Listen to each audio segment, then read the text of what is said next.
It is your favorite botanical videographer, Gary Gregg of True Plant Stories, telling you about another fabulous tree. This time it's Ficus nitida, the Indian fig from India. It's evergreen, it's tough, it's drought tolerant, it's beautiful, it's lush looking. What else can I say about it? It tolerates pollution. Look, I'm down here in LA, and all these people do are drive. Nobody walks in LA. Do you know that? Yeah. Well, that person over there is walking. I see that. But mostly people don't walk in LA. They drive, and they have lots of pollution out of their cars. And these trees just handle it without any problem whatsoever. They're so adaptable. They don't even care. They don't get any water, and they're beautiful and luxurious. But I think one of the reasons why people don't walk in LA is because of this tree. Seriously. And I'll tell you why. Because this tree, although it's wonderful, beautiful, tropical, evergreen, it has an aggressive root system. Look at this thing. Look at what this tree did. So, Ficus nitida, probably not a good idea to plant Ficus nitida near a sidewalk. Yet, it looks to me like this entire boulevard has Ficus nitida next to a sidewalk. And so, it's probably even smarter to plant it away from utility boxes, as the utility boxes will ultimately get pushed out of the way and all this stuff ripped up.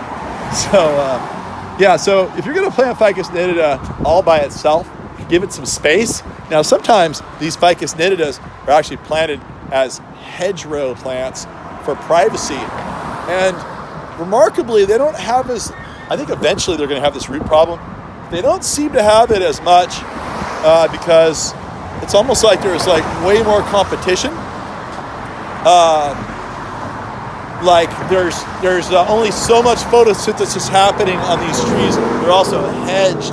That creates a sort of a bonsai sort of feeling, and they can sit in that condition longer without creating these massive root systems. Now, if a tree is left to its own devices and given space and not trimmed, it'll just keep making more and more leaves, which generate more and more energy through photosynthesis. And the larger the tree gets, the more that energy gets pushed down into the tissues of the tree and ultimately into the root zone. So, you can kind of look up and down this boulevard here and see the same thing. I'm not sure why they haven't learned their lesson here. I think the one thing you could do is you could actually pour really thick concrete, heavily reinforced concrete, and then it will resist the forces of these trees. You can see it is a beautiful street tree. I mean, it doesn't need any water, hardly any care. But yeah, there's always a flip side to everything. And here is a good example of a flip side to the Ficus nitida. And so, actually look, they did reinforce this concrete.